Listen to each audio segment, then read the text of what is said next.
जय जय श्री महालक्ष्मी। माता का आशीर्वाद आप सभी भक्तों पर सदैव बना रहे।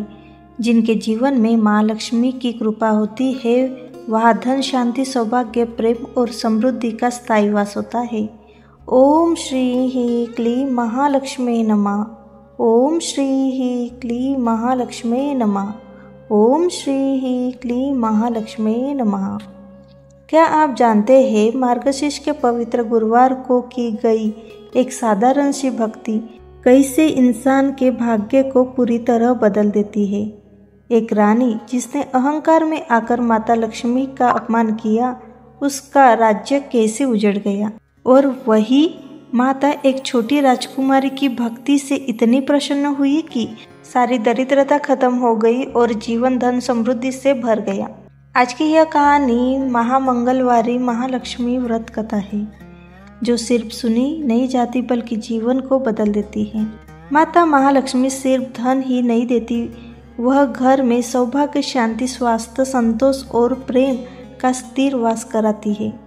कहते हैं जहाँ महालक्ष्मी प्रसन्न होती है वहाँ अन्न, धन्य, संतति, संपत्ति, सफलता और सौभाग्य स्वयं आकर्षित होकर आते हैं। मार्गशीर्ष के गुरुवार को किया गया व्रत माता को अत्यंत प्रिय है।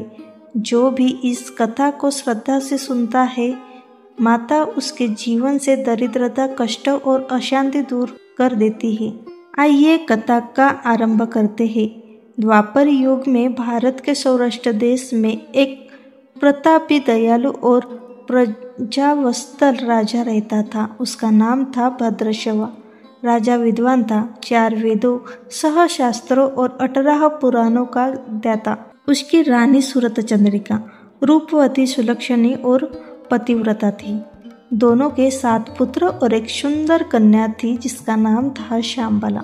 एक दिन माता लक्ष्मी ने सोचा, अगर मैं इस राजा के महल में वास करूं तो राजा और प्रजा दोनों सुखी होंगे, परंतु अहंकार में रहने वालों पर कृपा करना उचित नहीं। माता ने एक बूढ़ी फटे वस्त्रों वाली स्त्री का रूप लिया, हाथ में एक काठी लिया, धीमे कदमों से रानी के महल में द्वार पर पहुंच गई।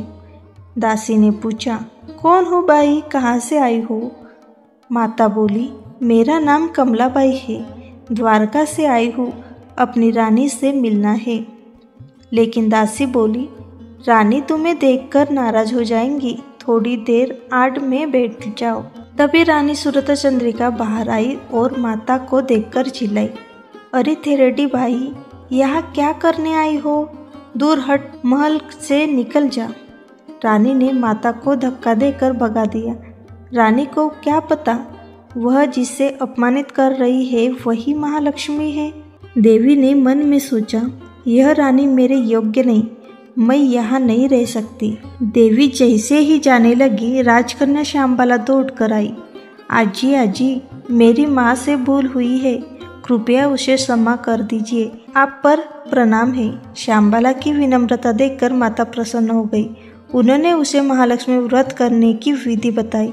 वह दिन था मार्गशीर्ष महीने का पहला गुरुवार। श्यामबाला ने पूरे मन से व्रत किया। हर गुरुवार नियम पूर्वक पूजा करती रही और आखिर में उद्यापन कर दिया। कुछ समय बाद श्यामबाला का विवाह हो गया। राजकुमार मालाधर से हुआ। उसे अपार राजवैभव और सुख मिला। माँ लक्ष्मी की कृपा से उसका घर धन, प्रेम, शांति और समृद्धि से भर गया। इधर जिन्होंने देवी का अपमान किया था उनके बुरे दिन शुरू हो गए। राज्य छिन गया, धन नष्ट हो गया, अन्न पानी तक के लाले पड़ गए।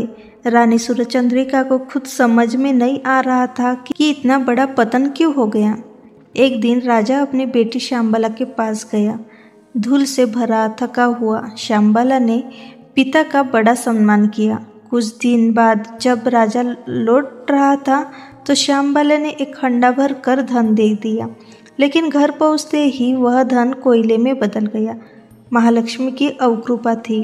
रानी हैरान थी, पर यह सिर्फ अहंकार का फल था। कुछ समय बाद रानी भी अपनी बेटी के घर पहुंच गई और उस दिन श्यामबाला मार्गशीर्ष महीने का उद्यापन कर रही थी। श्यामबाला ने माँ को भी व्रत करवाया। रानी ने श्रद्धा से व्रत किया। धीरे धीरे उनके जीवन में पुराना वैभव फिर से लौट आया।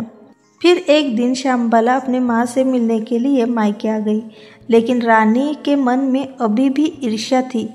उसने श्यामबाला का ठीक ढंग से स्वागत भी नहीं किया, लेकिन श्यामबाला नाराज नहीं हुई।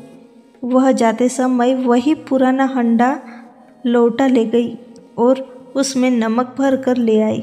घर वापस आकर उसके पति मालधर से कहा, आज जीवन में नमक का महत्व बताऊंगी। उसने सभी व्यंजन बिना नमक के बनाए। राजकुमार को सब बेस्वाद लगा।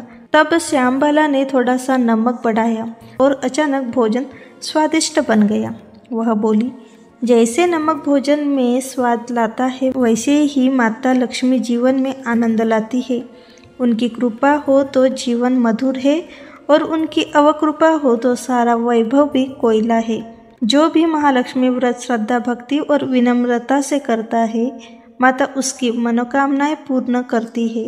घर में धन शांति समृद्धि और सौभाग्य का वास होता है, परंतु धन आने पर भी अहंकार नहीं करना चाहिए।